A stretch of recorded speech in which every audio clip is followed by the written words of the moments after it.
Welcome to another Rubicon Crypto Kitchen Table Conversation. Today our topic is stablecoins. Everybody's talking about stablecoins, and with good reason. Joining us today is special guest Michael Greenwald. Michael is a former U.S. Treasury senior official.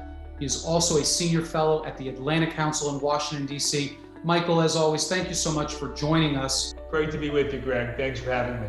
Why is everybody talking about stablecoins, and what are they, and why do they matter, Michael? Well, Greg, I think we've come off crypto winter, now in crypto summer. Obviously, lots of volatility in the markets. Everyone's talking about, obviously, what happened with stablecoins.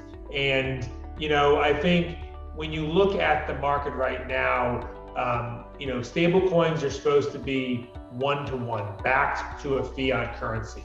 And there have been a lot of volatile issues happening in this market. And I think as some of the charlatans move aside, I think you're going to see stable coins like Circle and Paxos, which are backed one-to-one, start to shine and play a role. And a lot of the use of stable coins are used by the decentralized finance space to really be the oil in their engine. So I think if I heard you correctly, ironically, what was supposed to be stable and pegged to an actual currency, or in some cases gold, with actual deposits of those currencies, you said there were some knuckleheads out there in the crypto community that had products that really weren't so stable. How did that even happen? I think that whenever there's a lot of hype around a new form of money and technology, we saw this in the Web 2 era, there are going to be misrepresentations. And I think what you had here was multiple cases of misrepresenting for the consumer. And so I see this as a positive moment to really be extra transparent about what this space is, who are the players still around, and if you think about which digital asset players and companies went into Noah's Ark, which one are going to survive the storm and come out. And I think that's what we're going to see over the next 12 to 18 months are which stable coins, which digital asset exchanges are exiting the Ark, which ones are compliant, which ones are regulatory compliant, and will be part of that future guardrails. And that's what we're going to see.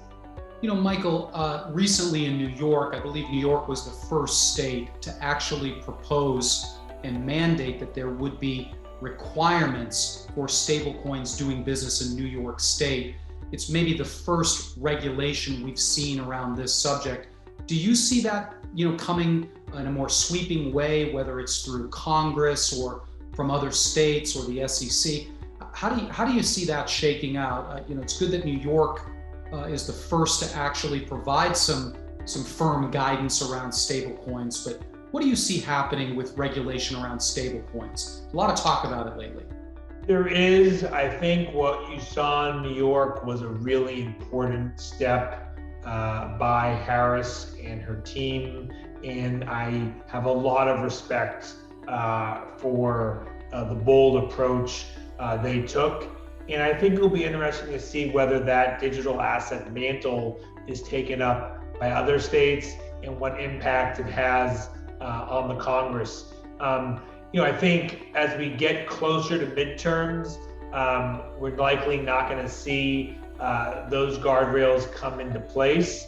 But I think the proposal in itself shines some light on what is potential.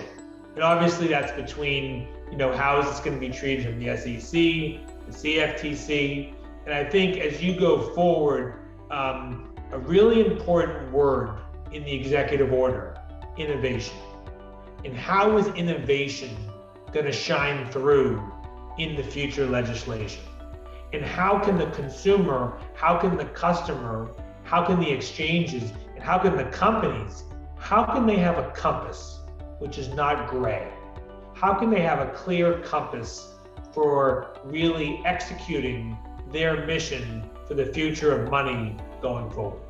You know, I'm a firm believer in American exceptionalism, and if that's going to continue with digital assets, we're going to need that compass. We're going to need that clarity around innovation, and I sure hope it comes quickly, Michael.